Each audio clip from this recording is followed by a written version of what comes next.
የጉንዳን ብልሃትና የሴት ብልሃት። በድሮ ዘመን አንድ አባቱን ሲያገለግል የነበረ ቴዲ የሚባል ወጣት እንዲህ ሲል ለአባቱ ይጠይቃል። አባዬ፣ እናትም አባትም ሆነህ አሳድገኛል። እኔም እስካሁን እያገለገልኩህ እና እየጦርኩህ ቆይቻለሁ። ስለሆነም መርቀኝና የራሴን ሕይወት ልጀምር ነው ይለዋል።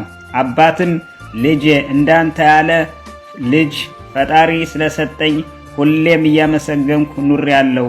እናም ለአዲሱ ሕይወትህ የጉንዳን ጉልበትና የሴት ልጅ ብልሃት ይስጥህ ብለው አባት ለልጅ ይመርቁታል።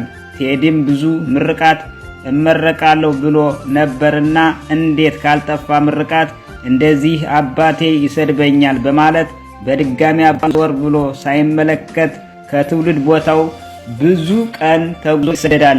እናም አንድ ቀን መንገድ ላይ አንድ ሽማግሌ ያገኛል። ልጄ የት እየሄድክ ነው? ቴዲም ሲጠይቁት ቴዲም የት እንደሚሄድ አላውቅም በማለት ይመልስላቸዋል።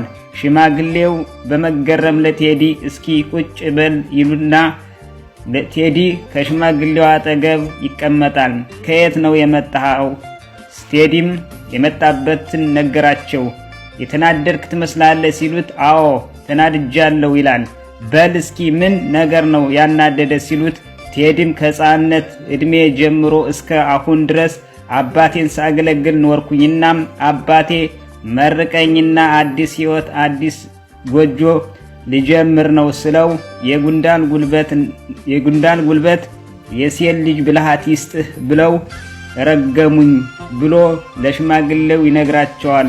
ሽማግሌው አባትህ አዋቂና ብልህ ሰው ናቸው ይለዋል።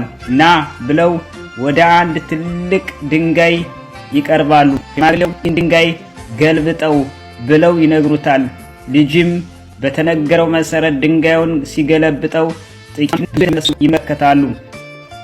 ሽማግሌው ልጄ አየህ አይደል የጉንዳኖች ጉልበት፣ ጉንዳኖቹ ትንሽ ናቸው፣ ግን ሌትና ቀን ከተለያየ ቦታ ስለሰበሰቡ ነው ይህንን እህል ያጠራቀሙ። እናም አባትህ ትልቁን ምርቃት ነው የመረቀህ ብለው ሁለተኛና የሴት ልጅ ብልሃት እናሳይለው ይወስዱታል።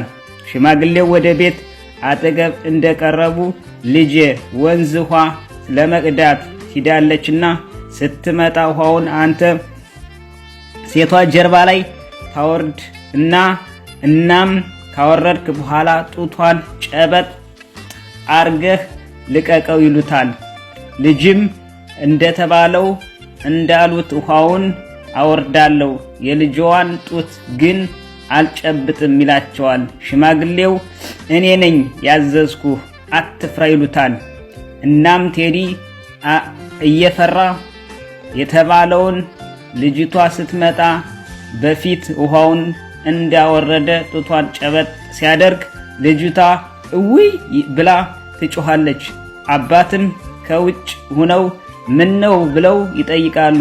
ልጅቷም ትንሽ ዝም እንዳለች እንስራው የውሃ መያዣው ወርቆ ተሰብሮ ነበር በማለት ለሽማግሌው ትናገራለች። ሽማግሌው ይሰበር ሌላ ይሰራል ለምን ትደነግጫለሽ ይሉና ቴዲ ከቤት ይወጣል። እናም ወደ ሽማግሌው አጠገብ ቁጭ ይላል።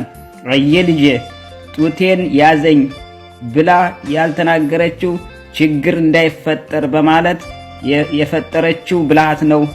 እናም አባት የሴት ልጅ ብልሃት ይስጥህ ያሉት ሁሉን ነገር በዘዴ በብልሃት እንድትወጣ የመረቁህ ምርቃት ነው ይሉትና አሁን ሂድና አባትህን ይቅርታ ጠይቅ ይሉታል።